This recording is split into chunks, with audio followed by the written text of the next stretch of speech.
Okay, welcome. This one will be the final recap of The Falcon and The Winter Soldier. I had to look up that title. Apparently, they dropped two thes in there, which I'm pretty sure is bad writing. So, I felt like the last episode was like, I think I was talking to you, Andrew, about this. I felt like it was shorter than all the other episodes, but I guess it was 45 minutes long. I think it was. I do get what you mean, though, because like everything kind of happened real fast, and it kind of just like it was tied up real quickly. I probably should introduce you guys. I have Carey, Clare, and Andrew, and Lucas will not be joining us today because he's got some family stuff to do. I try to get the same people that were on before. Sorry about that. It's early, but so okay. Let's just get into it. What did you guys think about the last episode? Anyone can go first. I kind of, am of two minds about it. There were some things that I liked. I agree with you, Andrew, that it felt like it got wrapped up super quick. It felt like some of the things were a little too on the nose. For instance, the power broker, Sharon being the power broker, was like, hated that. Oh, okay. It was just so. Yeah. It's like they just served that to us early on, and then the big reveal at the end was no reveal at all. So I had some issues with it. Yeah, and I was expecting that. Like they were telegraphing it so far ahead. I was like, I really hope they don't do this, or if they do it, like have it be interesting. And yeah, it's kind of like they just here you go. It's her. It's like, yeah, we know that though. Yeah, yeah. It's like we kind of all figured it out already, and then because the last episode, right, where she hires Bartok or whatever his name is. Go ahead, yeah, I'm sorry. I feel like that was one of those moments where I wanted them to pull like a bait and switch kind of thing. Yeah. And like, I was like, I'm waiting for it. And no, you just a bait and switch exactly where I expected. Or like a more clever way to introduce it, because I'm fine with like, okay, if that's your way, like don't change it on account of people like knowing what it is. Like, yeah, just commit to it, but at least be a little more interesting than her stepping out of the showers and be like, why don't we work together? It's like, yeah, okay, but yeah, all right.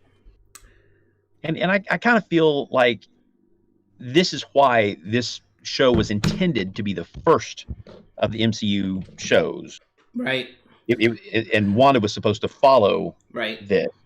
So we got a really interesting, very subversive show first, and then we got this one. It was just kind of like, okay, it's hitting all the marks. I mean, is there a reason that they flipped them? COVID. Yeah. At least I know like some of it, because Julia Louis-Dreyfus's character was supposed to be in Black Widow originally first. Like she was going to be introduced in that first, and then because of COVID and everything, they had to shift things around and be like, okay, well, we can't have her be introduced in that now if we're going full steam ahead with this one instead. Yeah. I mean, okay. I heard a rumor, and I have no confirmation on it, but I heard a rumor that they actually had to cut a storyline from Falcon and Winter Soldier, and that's what put it back, because they had a storyline with a viral pandemic that was like running through the refugee camps. And that's the whole reason that Carly's mother is dying and everything. They never really tell you why she's dying. The whole... Yeah, and so they cut that whole thing out, and I feel like, knowing that now, I feel like thinking back on some of those plot points, and especially Carly's gang, there feels like, oh, I can see where some of that like emotional development and complexity was heading, and they just pulled all of that, and so some of the like clunkier bits, you can feel where they smudged it together. Yeah, that makes a lot of sense, because there were parts where you're just like, what was that, right? And I think we all probably had the same reaction about, it's only 6 episodes, and that's probably why. Yeah, I wonder about that, because it's about the same runtime as WandaVision. So I wonder if they just have a mandate where they were like, it's only going to do 6 hours. You can divide it up however you want to, but it's only going to be a 6-hour mark, because like WandaVision was 6 hours too when everything shakes out. Yeah, because the first 2 episodes were like shorter. It'll be the same way. Yeah. Yeah. Huh. I didn't know that. Well, I just felt like the last, I felt like the last episode, like the whole time I was watching the open sequence, The whole thing was like 20 minutes maybe. And the whole time I was watching, I was like, what are these guys about to do to close this out? Because it's so... everything's coming at me right now, right? Like everything. Yeah. Like I'm getting the cool fight sequence. I'm getting the new suit. You know, I'm getting the super strong Winter Soldier part, and none of it is. You didn't ease you into it. They just kind of went right into it, and you're just like, okay. Then I'm like, I looked at the time, and I was like, shit, there's like 25 minutes left for them. You know, like, what are they gonna do? And then they gave us, you know, a decent speech from, Falcon's character, which I really enjoyed his speech. But then they give us all the other stuff. Like, I get it, though. They're trying to be like, look, now he's back home with his family, and everyone's happy, and this is their, like, brief... Yeah, like... they had, like, 4 denouements on that? Like, climaxes or something? So it's like, I get it, though, because, like, the whole series, you know, at the beginning, he was talking about, like, family and trying to be there for them and all that. But initially, I was like, what the hell? I don't want to see 25 minutes of this. Like... But then once you sit down and think about it, you're like, it's supposed to be like, here, he got back to what he wanted, which was his family, and he saves the boat. And it's all the stuff he was fighting for. Yeah. Exactly. And then, felt like a little bit like Bucky's character finally has like a family he can, be part of, because he doesn't, he said that S.H.I.E.L.D. was like my family, right? Or something. I forget what the line was, but you're like, really? I really kind of wanted them to lean a little bit into because I could have sworn in the comic books Bucky takes that mantle for a little bit. Like, he takes the shield and realizes he's not cut out to be Captain America. Yeah. Right? Yeah, I didn't mind him not taking it as much, because I feel like we have enough of an emotional journey with him, like, through the films, that like we already know he's like he's not ready. He doesn't think of himself as like a pure-hearted being. So I feel like that one doesn't bother me too much. Yeah. I also wanted just a little bit more on the storyline where he talks to the old Asian guy. I forget that character's name. He tells him he basically tells him he killed his son, right? Yeah. Yeah, I wanted to squirm a little bit more in that. I wanted to be like, would this guy say, like, because he starts saying, he said it wasn't my fault, right? Or I heard what he said to him, and then you're just like, is he gonna tell him that he's part of this like Russian project, or it was a Soviet project, right? Right. That made him the Winter Soldier, or is he gonna be like, the 70s were a strange time, man? Like what are you gonna, like, I kind of wanted to see more of that, because I feel like that dude just wanted closure, so he could have been like, but you don't see them having lunch together anymore, so it's a good chance he was like, get the fuck out of my house. Yeah. Yeah. I do wish that had been a little bit more explicit, I guess, because we don't know how things ended. We just kind of have to guess, and I kind of wanted that gut punch. Yeah, exactly. But I get what they're doing. They're kind of like, you figure it out, but but it harkens back to the conversation he was having with the psychiatrist. She's talking about this isn't for you. You've got to make this difficult decision, take this difficult course of action, and we really didn't get to witness the difficulty of it. Right. Yeah, because like Zemo's like, I crossed my name off your list. We got the implied difficulty. Yeah, exactly. We got the implied difficulty, and like, because like it felt like all the names on his list were just kind of like gone, like crossed off. Like Zemo was like, I took the liberty of crossing my name off, and I'm just like, is he supposed to kill you? Because you're not dead. Like, I actually really enjoyed that character at the end where he. I thought those 3 flag smashers were just gonna get away. Because that one dude was like, all for the people, or whatever their motto slogan is, and then the van blew up. I was like, they just blew them up, what just happened? You see that evil old Alfred in there, just like, that butler is like 102. Like, my second thought about that butler is like, how did he sneak down there and put that into the? They had to have hired somebody else. That's the way I'm going with it. That dude's too old. But then again, I'm like, he was flying an airplane, so who knows? Yeah.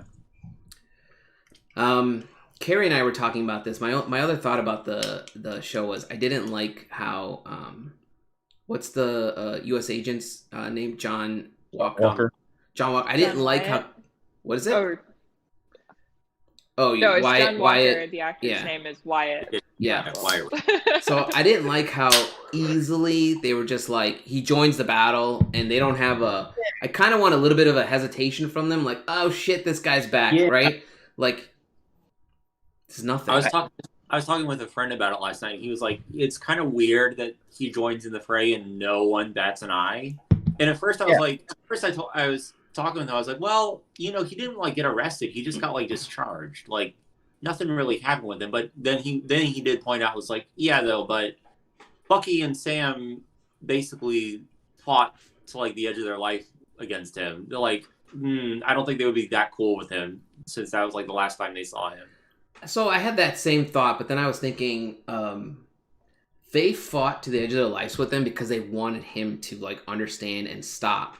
Because they were like, if you keep going down this path, you're gonna flow into this evil path that you've taken, right? You killed a dude just now, and they were like, for starters, give us that shield because you don't deserve it, you know. And then they fought over the shield, which is whatever. But then I do feel like they were trying to fight him to be like, think about what you're about to do, you know. And then when he showed up, I kind of want a little bit of that conflict, but I also get they were just like, maybe this guy's, you know, he helps that van full of people. So then I think in that moment, Bucky's like, okay, he could have chased Carly down, but he stayed here to save her, so he's here with me on this, you know. Yeah. But it was just a little too, I don't know.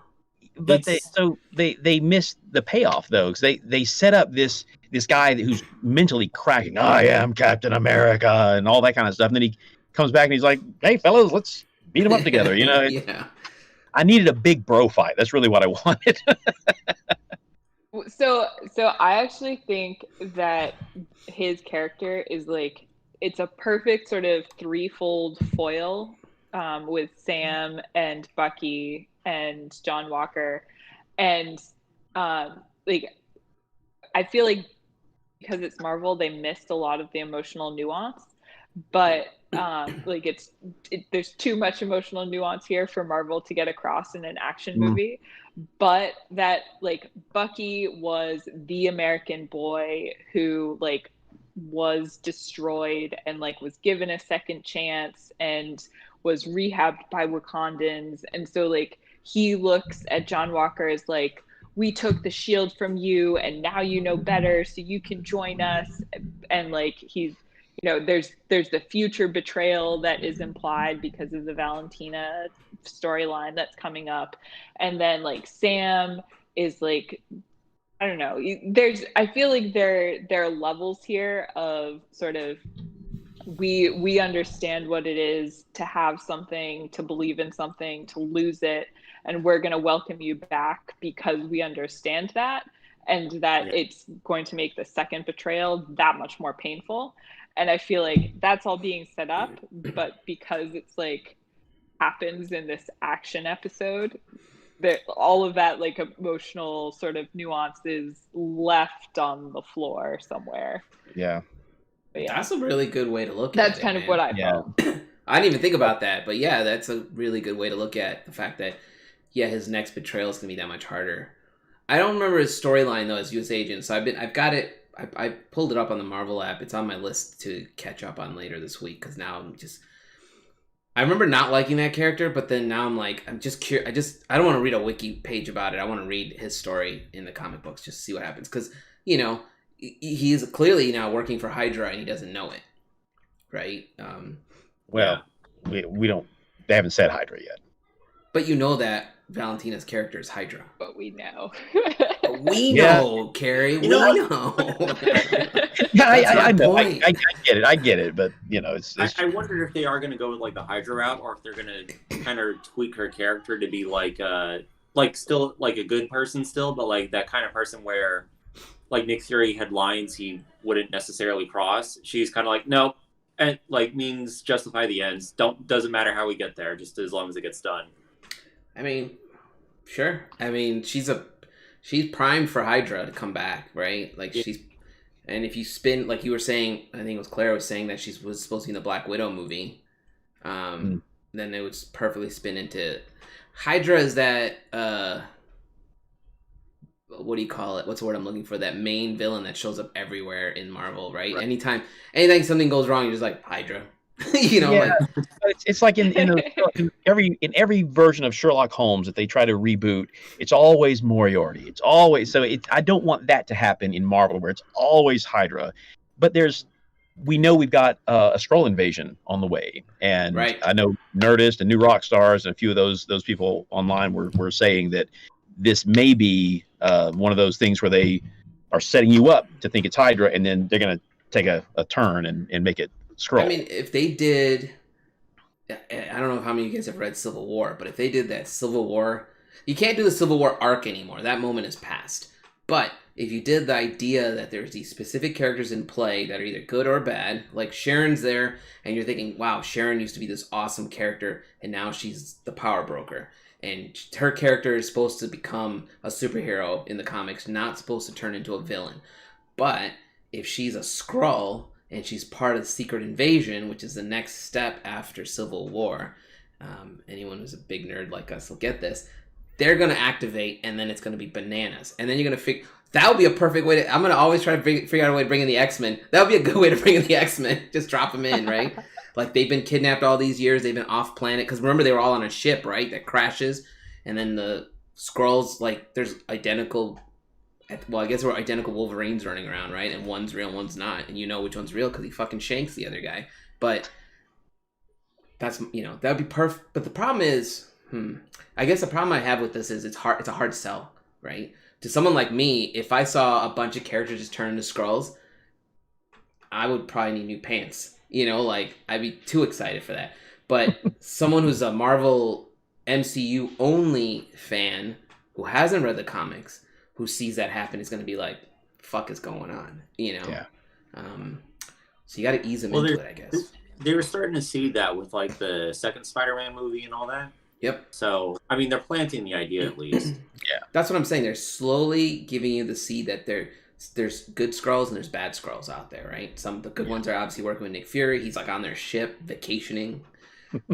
Not really. What I wonder, do you think they're going to do this like they would do like the Skrull stuff after, because I guess they're kind of like doing this multiverse thing first. It seems like. Yeah. I mean, I think they want to lean into the multiverse first because that gives you the ability to... This is, again, back to what we're talking about, Fantastic Four and X-Men.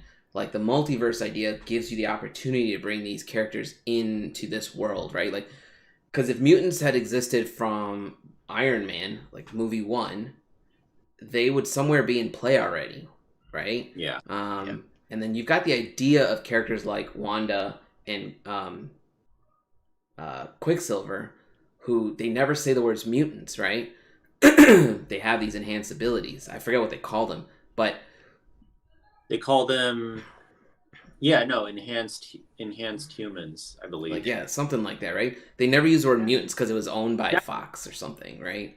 Yeah, I was gonna say that was a weird thing where Fox at the time had the license to use the X-Men, and Ike Perlmutter, who back around Age of Ultron, like, he still had like a little bit of sway within the movies.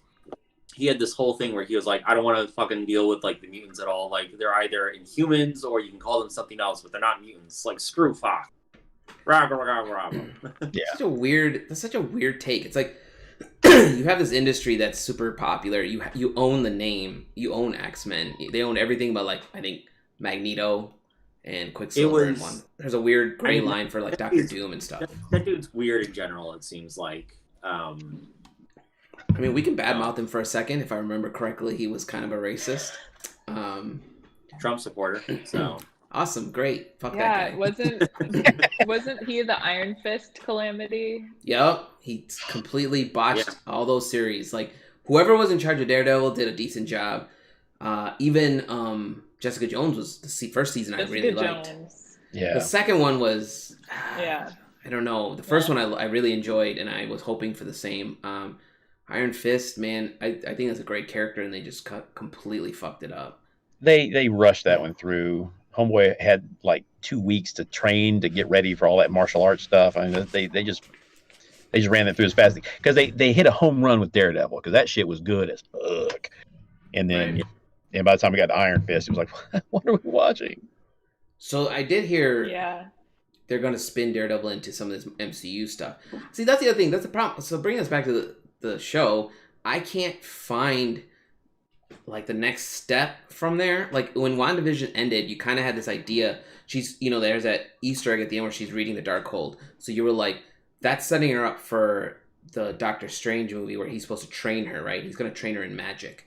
He's, which is apparently his thing now because he's training Captain Marvel in the comic books too to use magic. So you have that idea there, and then you have Vision who took off, and then he's going to go on a spirit quest somewhere. But there's nothing at the end of the Falcon and Winter Soldier, right? Like, what? See, I actually think, so I think, Carey, you said that the Falcon and Winter Soldier was supposed to come first. Yeah. And I think that makes so much more sense to me because I feel like it was a very broad introduction to like 3-4 different potential villains.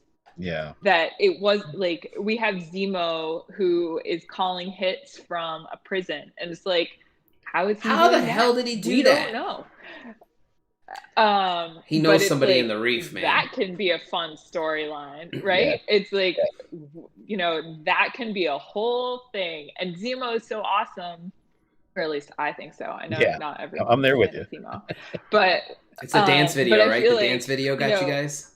Yeah. Yes.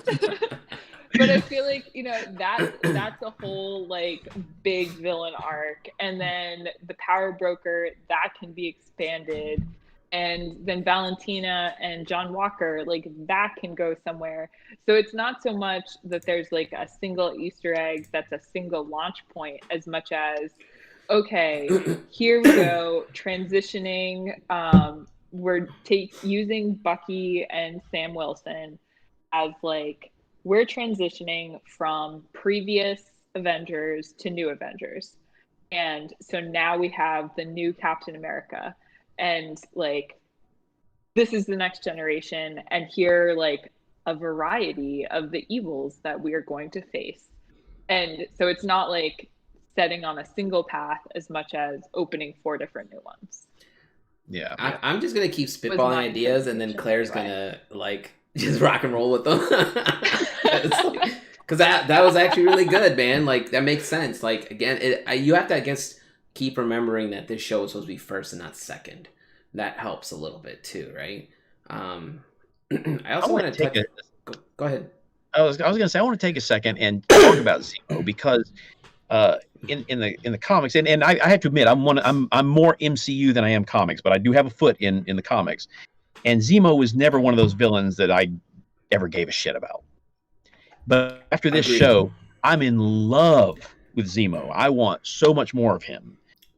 Well, because in the comic books, he shows up in like a purple leotard.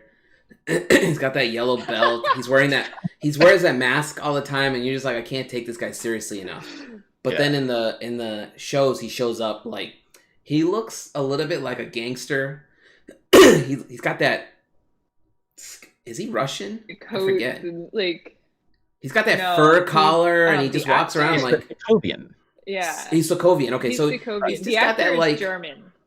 I just like that, like, whenever I see, like, these badass, like, gangster movies with the Russians in them, they just look like I'm like, those guys come from some crazy cultures and climates. They're built for this shit. They'll fuck you up. And he's got that without even saying it, right? Yeah. Like, he's very, like, you could tell he's very intelligent. I wonder... Go on. I wonder if it was one of those things where they didn't necessarily have, like, a big plan for him.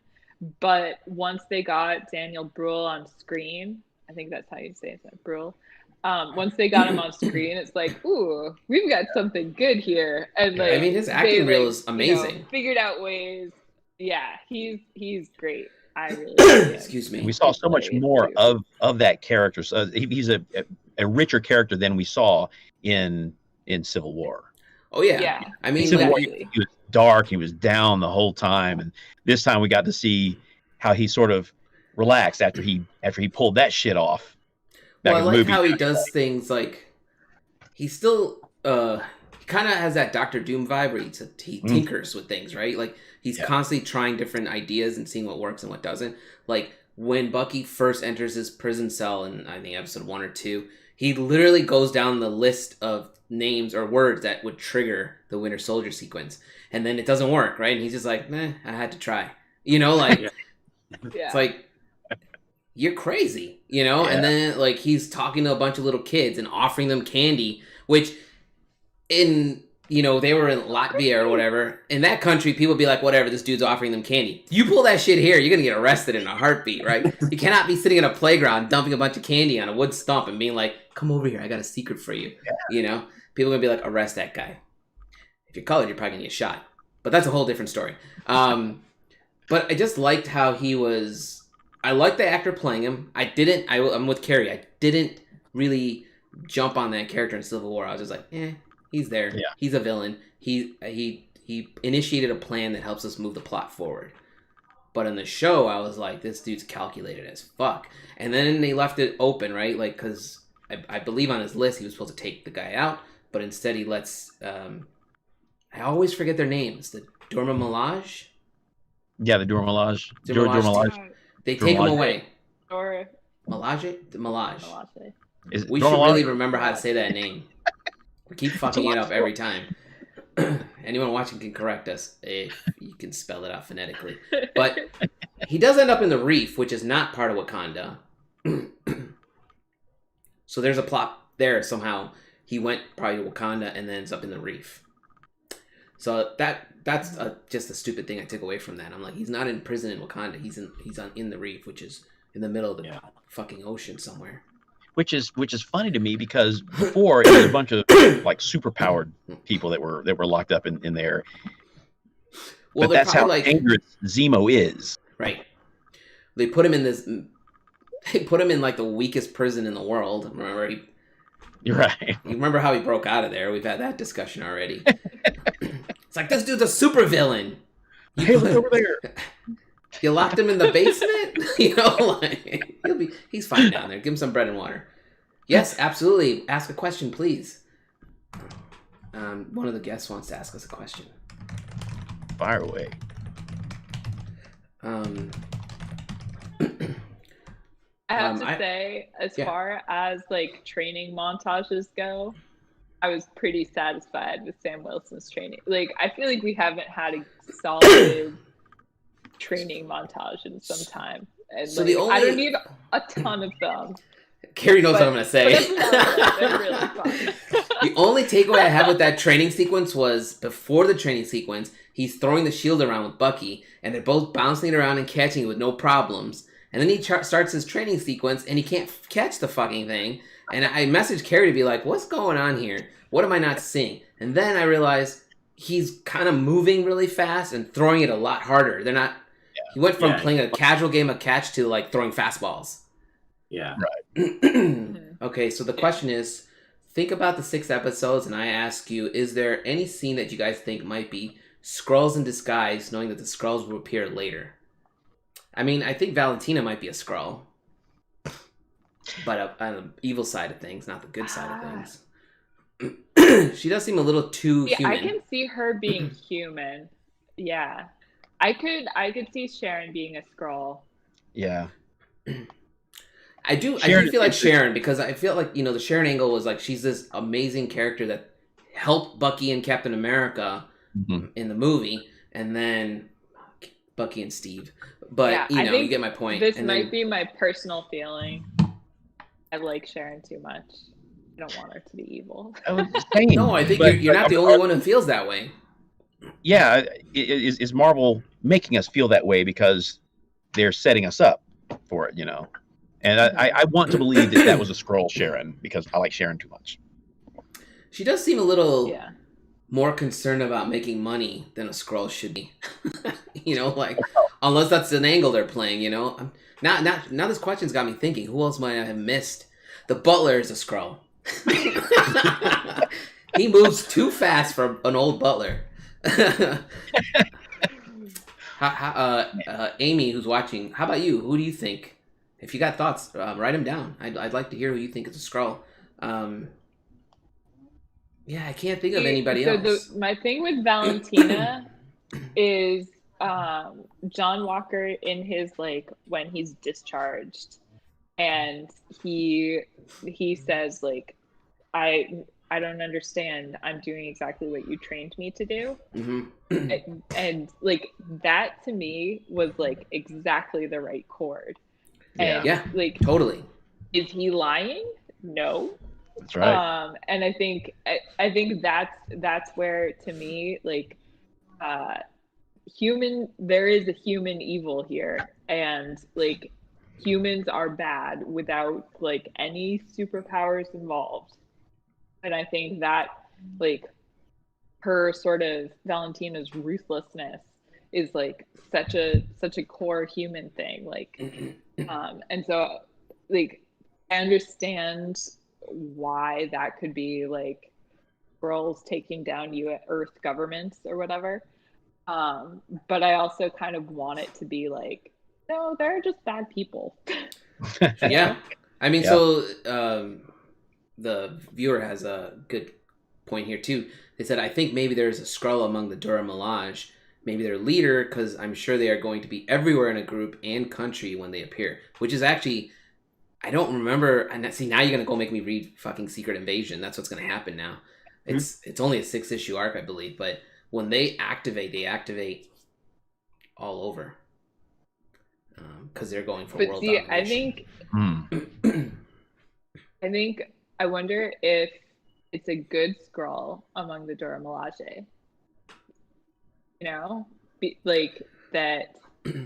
Yeah, I mean, I guess we'll find out. I would need to have to go back and see all the connections, because I could see that being like, you know, the good. There are good Skrull, right? Yeah, I mean, there's good ones working with Nick Fury, right?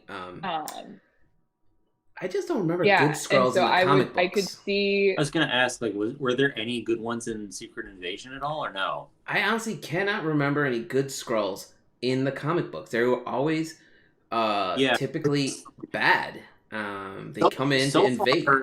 Yeah, because like at least so far within the MCU, they don't seem to be setting up any to be like bad or be working for like domination or anything like that. They're evil pretty ones much so far. We've only met the sympathetic ones. Yeah, like we've only met like ones that are according to their words, they're refugees, or they're now working for like Nick Fury as part of like I'm assuming a part of a thing for like Nick Fury to be like, while everyone's like dealing with like things on Earth, we kind of need to be looking up at space. I mean, he's up there monitoring space, right? Wherever he is. The hint we keep giving is he's on the moon, which he does have a base on the moon. Yeah, in the comic books. Nice little Captain America on the moon drop. Yeah. But you know, I was thinking they have introduced us to the Skrull, and they've introduced us to the Kree, and if you do a Kree angle, that's a good way to introduce us to a better Inhuman storyline than the shit we got. Did that show get canceled? Yeah. I don't remember. Well, I don't think they're ever gonna touch on Inhumans things. Like even like Miss Marvel. I mean, they're going. Are the Eternals Inhumans? Are the Eternals Inhumans? No, they're something else. Okay. They're like. Are they Celestials? I thought they were like mutant adjacent. Yeah, they're basically like the beings that created like other beings, like Galactus or Thanos or whatever, or what have you. Let's see. Well, I hope that there's not evil Skrull among the Dora Milaje, because I tend to gravitate toward the incorruptible Captain America, Superman type characters, and that's kind of what the Dora Milaje are. These incorruptible, forces of good, and it's gonna hurt when some of them turn into Skrulls. Which, yes, that's the point. I'm enjoying storytelling, so hurt me and then make me feel better. But I mean, when they in the comic books, when they activate, there were like X-Men that turned into Skrulls. There were, I think Spider-Man was one of the people that turned into a Skrull, and then they bring that ship down from wherever the hell it's hiding in space, and when it opens up, it's like all these characters have been in stasis for, I think it's 5 years. if you want to go along with the blip idea or the what do they call it? Yeah. The snap, see, I feel like Spider-Woman was a Skrull queen. like, That's right. No. She was though. She was a Skrull queen. I mean, I haven't read the comics. Oh, okay. So, no, I was thinking like Nick Fury, once he learned about Wakanda and the Dora Milaje, then he would be all about like embedding a few of his Skrull friends in them, so he could keep tabs on that. I mean, if you do that, if we go with this angle, it'd be great because you can have the good Skrulls already implanted, knowing that there's bad Skrulls about to do some bullshit. By the way, when I looked up the Eternals thing, it says the Eternals are humans manipulated by the Celestials. Inhumans are humans manipulated by the Kree, which we all know. And Celestials also manipulated the Kree. So the Celestials are that's like Galactus and what do you call it? Ego or whatever, and the Watcher, I think, is a Celestial. Watcher. You got a Flurkin. Nice. Most dangerous creature in the galaxy. I'm trying. Oh, the only other. So back to the show, I had a thought about. What do you guys think about the new suit?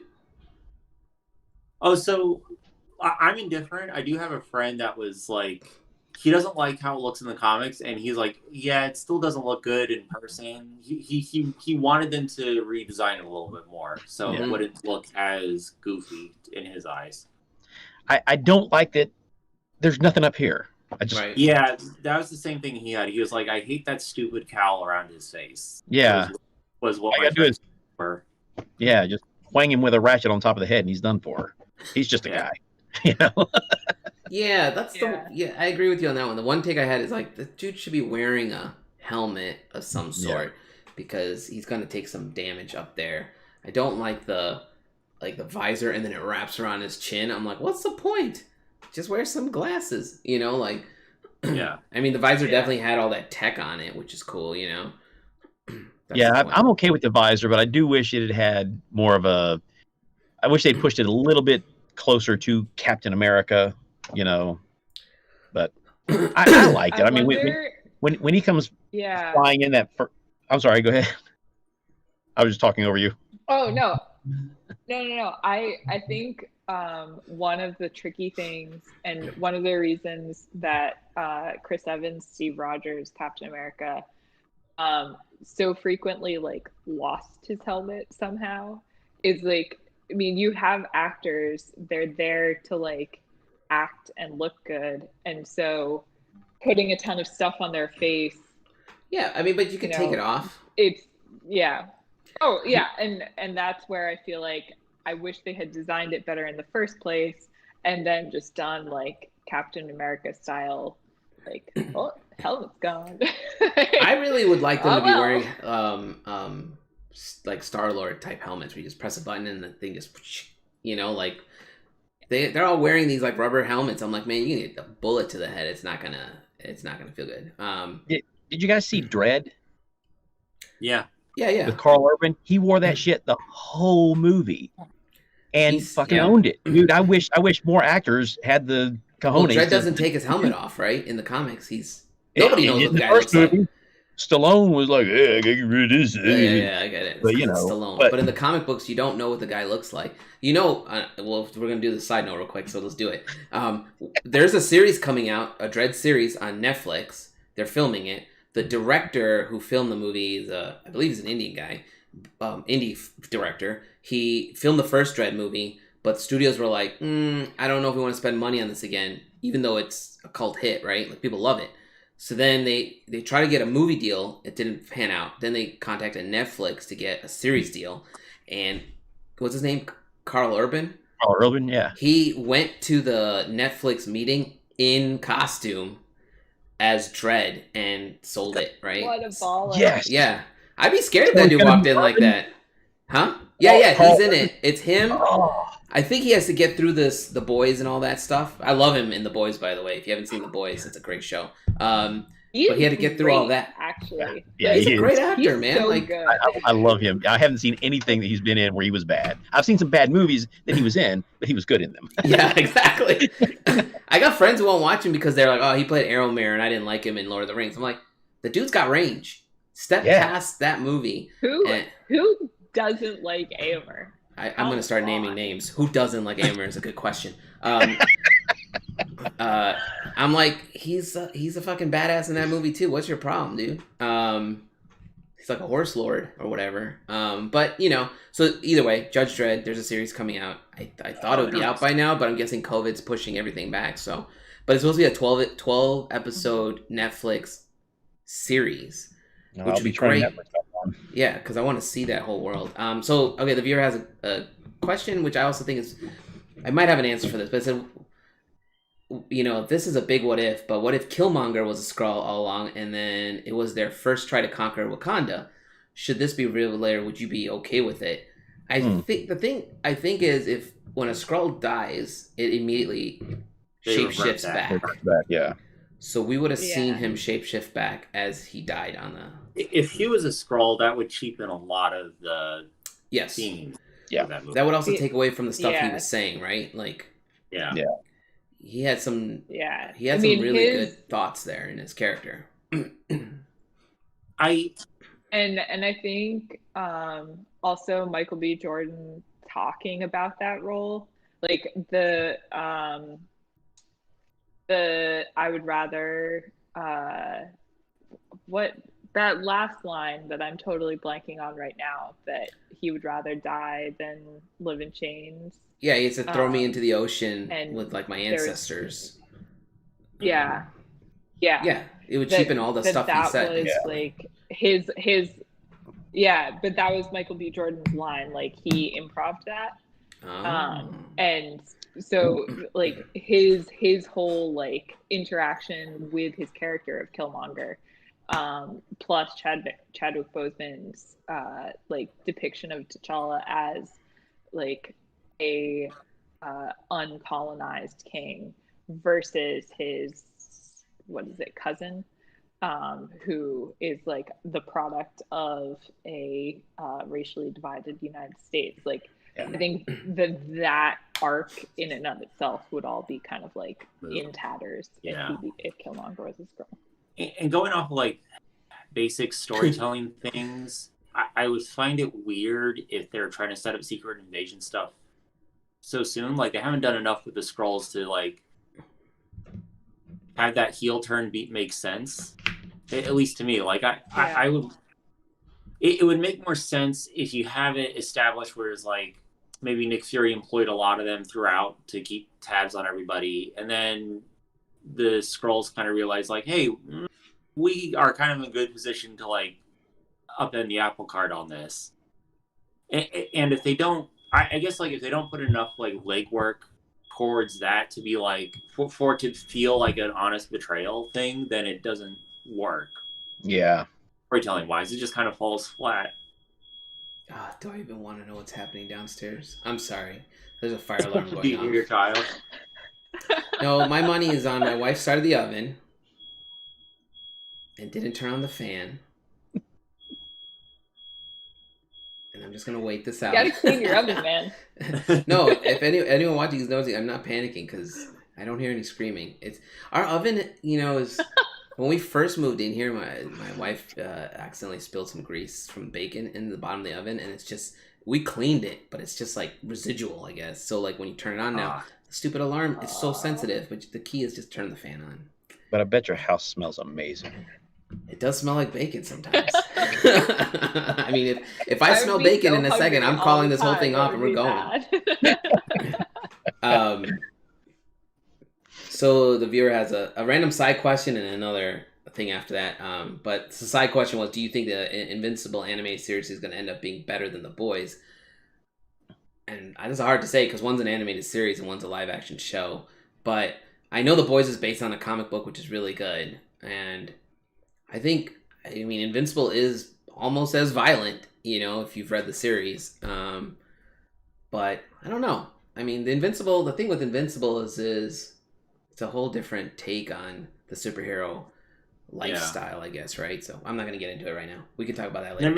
They're made in different eras too. Like, wasn't The Boys made in the mid '90s or late '90s, something like that? And then Invincible was. The Boys came out like when all those gritty comic book type. At the time when The Boys came out, there was a lot of like, I'm calling them gritty, but those type of comics were out, right? Yeah, like, they're going for the shock value. Okay, the other thing that says, but the thing with the Skrulls is that when they appear, it was a surprise. Nobody saw it coming, nor heroes, nor villains. Leaving small crumbs here and there will take a lot out of that impact. Yeah, so, I mean, go ahead. Claire's got a thought. Here we go. Well, no, I think that part of the problem with that is, as Alan mentioned before, that for people who read comics, that's cool. Right. But because the MCU is trying to carry like a broader mainstream audience, it has to do a little more work. Yep. And has to make things more like believable.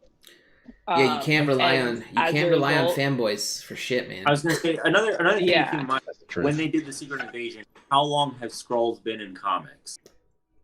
Oh, they've been in comics forever, man. Skrulls are like one of the main. You don't have to do like a Crumb thing because they've been in comics forever. Like they've always been in the back of your head where you're kind of like if they do show up, like a writer decides to use them, you're just like, oh yeah, sure, whatever. They've always been around. I mean, it's like when the Kree first show up in Guardians of the Galaxy, right? It's like I think it's the first introduction. You have the Kree. You knew that. Oh my God, what are they called? The Nova Corps. I forgot they're called. Yeah. But their race, are they Kree? Oh, I don't know. The Nova Corps, no, they're something else. I'll look that up in a second. But my point is like when you saw the Kree, you knew the Skrulls were going to come into play at some point because those guys have always battling it out, right? But like what I was saying before is like you're dealing with MCU fans, not comic book fans, and that's also goes back to the reason why Kevin Feige made a comment saying we're making these shows, we're making these movies, they will not be 100% accurate. And he said that because fanboys were like, that's not how it happens. Carey was on those threads. I saw him complaining about it, So, you had to literally be like, look, you're not going to get, he didn't say he's not going to do the stuff the way the comics are doing. He just said, you're not going to get 100% of it because it's impossible. And it's a different form of storytelling. Right. It would be different again if it was in a podcast form, and different again if it was a prose novel. It's they have to make adjustments, and I think that Marvel has threaded that needle so beautifully in the movies. It hasn't been 100% home runs every time, but it's been really damn good. The Nova Corps is Xandarian, by the way, just so you guys know. Oh, Xandarian. Okay. Oh, I was going to say Andorian. Yeah. Xandarian. Text too, like Dick. Again, like with comics. I did not have that one. Sorry, Andrew. Go ahead. With comics, like again, like if the writer decides to use Skrulls in a book or something, or any other character, it kind of works because it's like, yeah, the character's likely been around for about 50 years, 40 years or so. Whatever. They within those decades, like they've popped up here and there, so it's not that far of a stretch for a writer to just pluck them out and be like, yeah, I want to use this kind of thing. To what Claire was saying earlier, like the MCU pretty much is not treating it like they have that kind of base to work on. Like they have to lay the foundation for anything they want to plant later on. Yeah, and that goes for like Trolls too. Like comic book fans are aware of like what the Secret Invasion is, but within the MCU context, it needs to have a foundation laid out so it doesn't come as a weird like, why is this here all of a sudden kind of thing. Right. You have to you got to ease them into it, right? Yeah. I can see another side of that though, where they can spring something on us, but then the responsibility is on the storytellers to fill in that background kind of after the fact. So I would prefer it to be, laid before we see the Skrulls, but I can see the possibility where they could not and still maybe pull it off. So I actually wonder, just thinking about off the top of my head, the films that are coming out soon. I think there's a really good opportunity in next Spider-Man, the Thor: Love and Thunder, and the next Captain Marvel. And I think between those three, we could see the pieces come together, which would mean that if they're going with a Secret Invasion storyline, it would have to be after those three come out. Yeah, I think because those three are dealing with the multiverse stuff. At least Spider-Man. Oh, and Loki. Not Thor, to be honest. Oh yeah, Loki. Yeah, I forgot about Loki. Is that the next one we get? Yeah, June 11th. Yeah, that's right. It's gonna be amazing. I mean, they have to get through they've already introduced us to this idea of the multiverse. They got to get through that first, because you're living in like Spider-Man. I think is going to be the key to this, because he's living in a world that's got J. Jonah Jameson for starters, you know, and then the rumor is there's going to be 2 other Spider-Men flying around, swinging around. I don't know why I said flying, swinging around with him. So you're gonna have the bananas. Isn't Andrew Garfield coming back? Supposedly it's Andrew Garfield and Tobey Maguire. And Tobey Maguire. And Alfred Molina and Jamie Foxx. Oh, really? What? Yeah, dude. Okay, we're gonna have to do a Spider-Man talk later. Yeah, supposedly Molina's coming back as Doc Ock, and Jamie Foxx is coming back as Electro. I've heard, it's all rumor mill stuff, of course, but I've heard that they're gonna switch Electro up a little bit, so he doesn't. Why not give us the other Doc Ock? Why not give us the Spider-Verse one, man? That'd be perfect. Yeah, it would be. It'd be awesome if we could have both. But... Give me Gwen Stacy, yo. Yeah, I'd like to see a live action Miles Morales and a Gwen Stacy. That'd be amazing. Yeah, this movie may set that up. You know, somebody was telling me that Kraven the Hunter is going to be in it, and I'm just like, there's potential for that character to be cool. Well, they said the original Spider-Man movies were setting up for the Sinister Six. We're spending this into a Spider-Man talk. I don't want to. I have to wrap this up because I gotta jump ship and go somewhere soon. So I'm trying to think if there's anything else that we want to talk about from the final episode that maybe jumped out or because like I didn't really have anything from the Bucky angle. It's more all Falcon stuff for me, right? Like because it's kind of cool to see his new suit. It's kind of cool to see him fighting. It's kind of it was fun to see that he acclimated to it so quickly, because he was like doing all sorts of tricks in the air, right? Like shield spins and. Claire's got a thought. One issue. Yeah, go ahead. I have one issue with Sam Wilson fighting, and that is that he never properly wins a fight. He's allowed to rescue people, and he's allowed to tell people well, so that's the thing. With Carly, he was like, "I don't want to fight you." With Bartok, he basically ends up running away. And other than that, he rescues people, but he never wins a fight. And that pissed me off. I think I may have an answer for that, because, well, really, Sam is more of a healer than a warrior. Yep. And I think that's what we're seeing. Mm-hmm.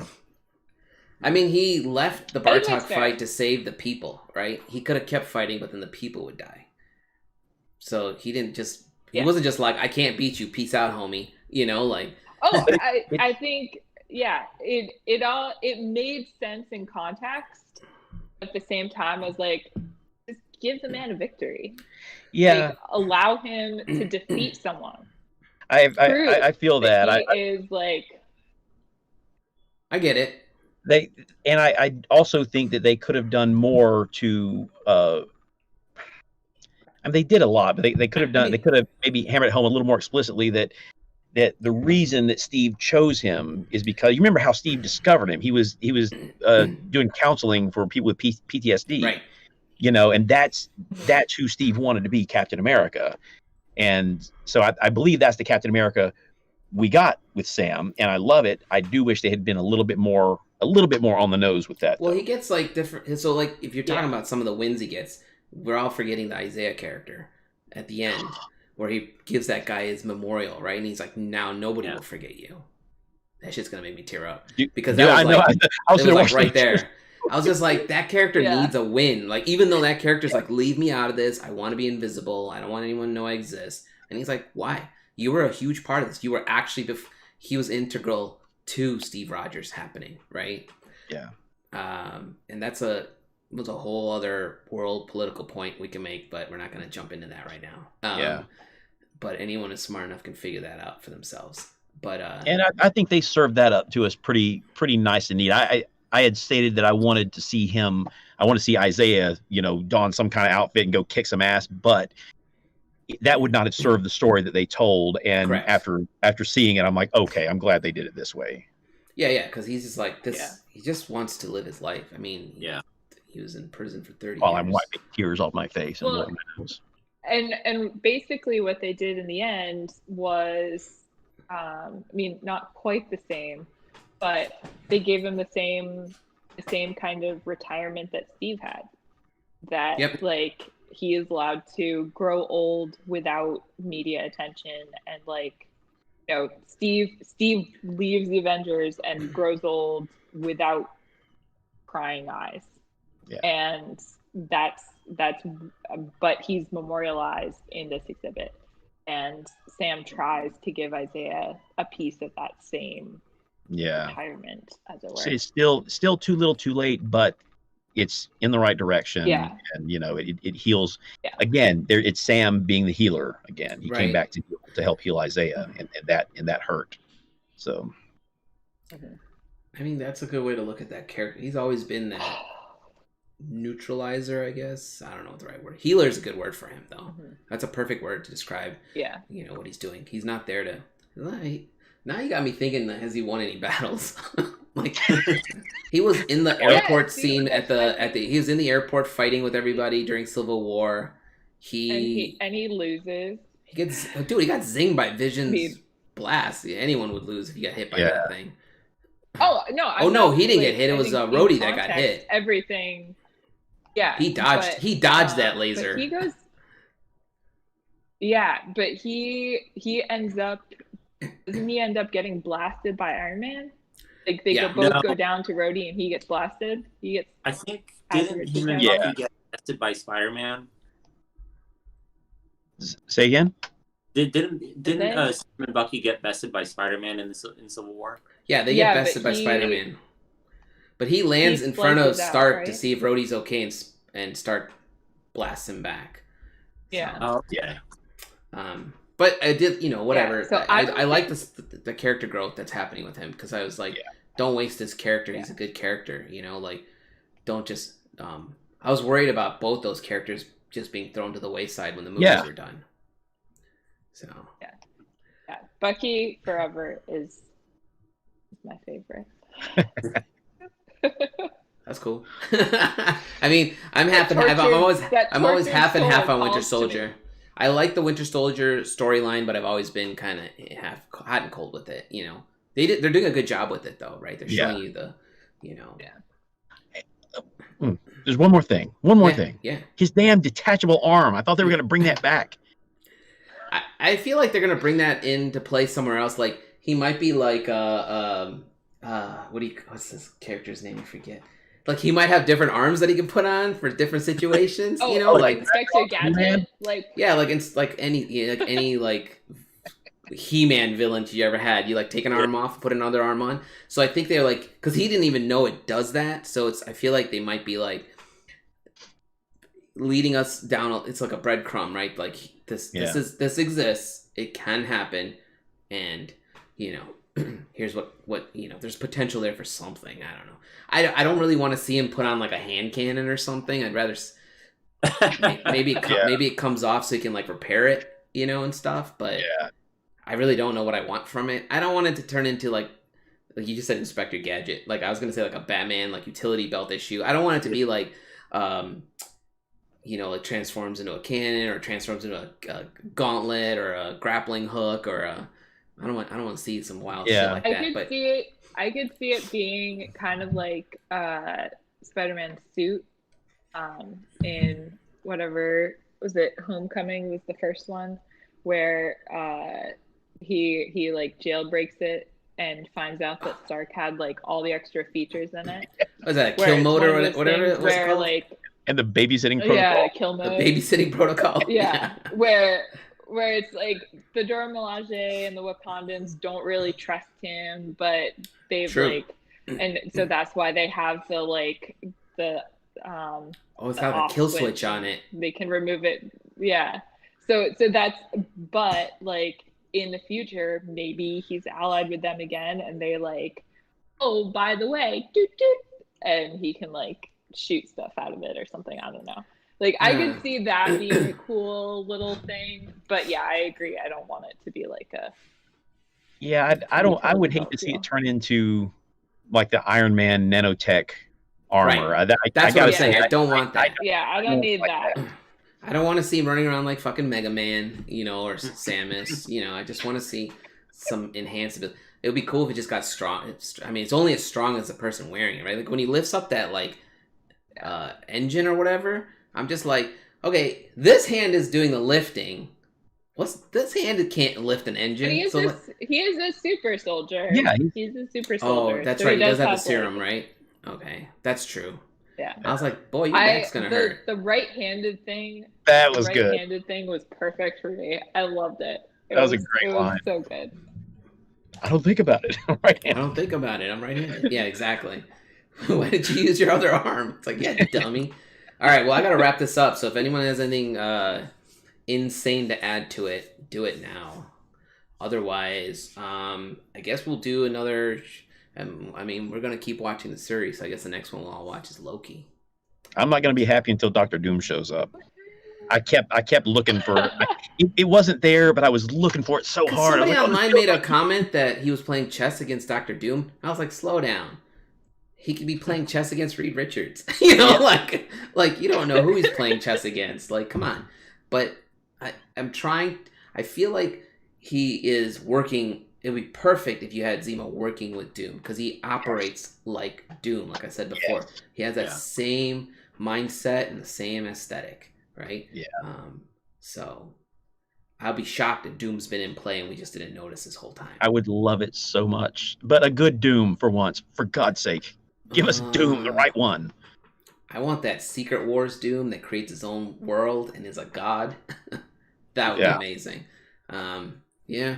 If they do a Fantastic Four film, on a quick side note here before we leave, you can definitely just go with the comics, introduce Mole Man, he gets defeated, and then Doom shows up, right? It's done. And people would lose their minds. You can't do Mole Man. No one's going to like him. What am I saying? They already did it on The Incredibles. What's that? They already did him in The Incredibles. Ooh, that's the true. Underminer! Yeah, I remember. I guess you should just go and see how people felt about that character and then throw in the Mole Man. Okay. Well, he was thanks. in for like 3 seconds. That's the point. If you read the first Fantastic Four comic, the very, very original first appearance of they're like the first Marvel family, right? If you read that first comic, the main character, the villain is Mole Man. His fucking beast is on the cover. And then that's it. And then, kids back then were like, oh shit, there's people under the ground. And I read that like, okay. I can't even remember who the first villain that scared me. I think Venom was the first villain that ever scared me in the comic books. Because if anyone knows, Spider Sense didn't pick up him coming. He was just there. And then you're getting your butt kicked. So, Craven,